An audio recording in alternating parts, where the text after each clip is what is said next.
Okay, here we go with track number 2. We're going to use some of the same techniques, but we're going to learn to move them around in a slightly freer fashion. Before we worked with a specific set of arpeggios, and this time we're just going to kind of do more whittling, and we're going to move the patterns around and use a lot more freedom.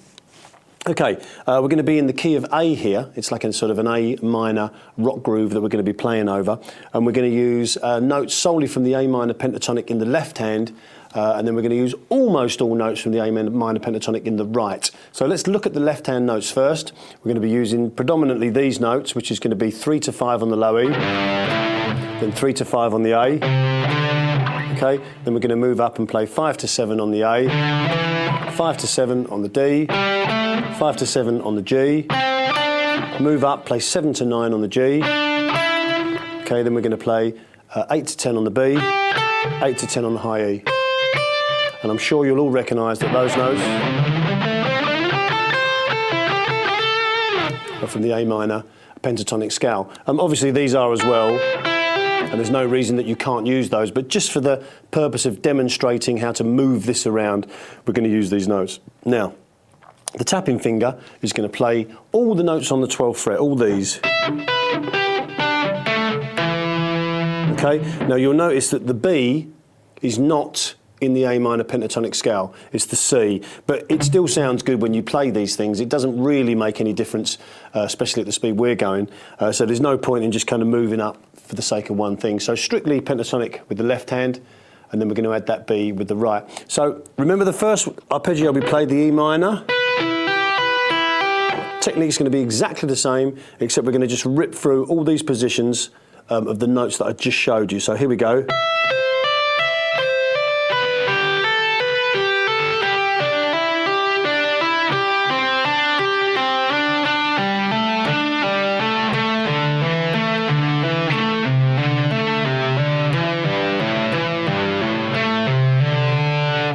Now, you can make up specific exercises for these type of things if you want. You can do 2 on each.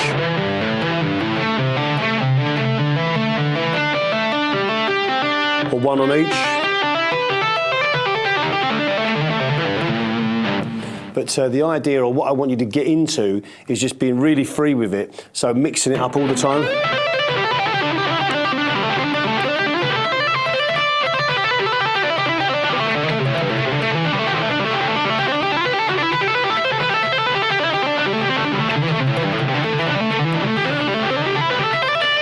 Just mixing it up, doing as many as you want. Maybe you can go like, I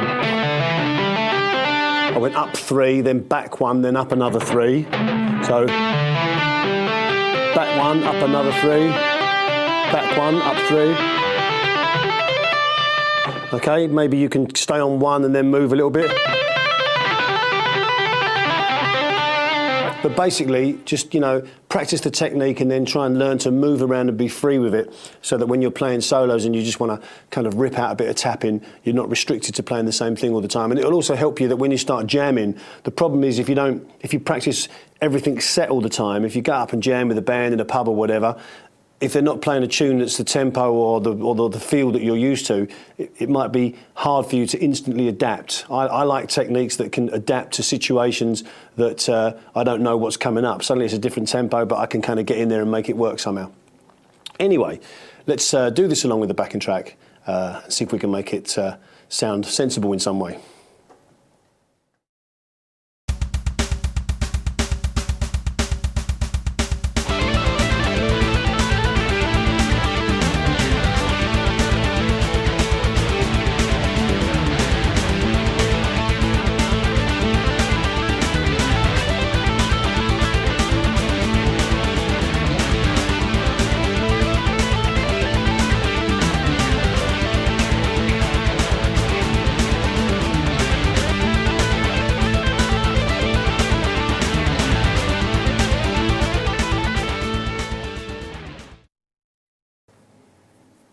Okay, so you saw me playing for all those positions there.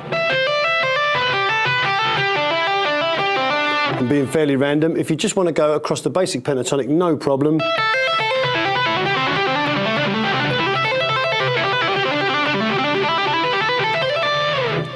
The only reason I favour that one a little bit is because there's less kind of shifting around of the fingers. You kind of keep the same shape as you go.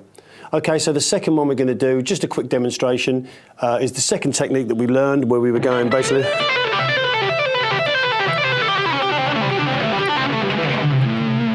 If you remember that one, exactly the same thing. The only thing is the technique is different. Instead of going up, we go down. And you'll notice that as we get to this type of speed and this type of lick, this one starts to come into its own a little bit more, I think. So here we go with the demonstration.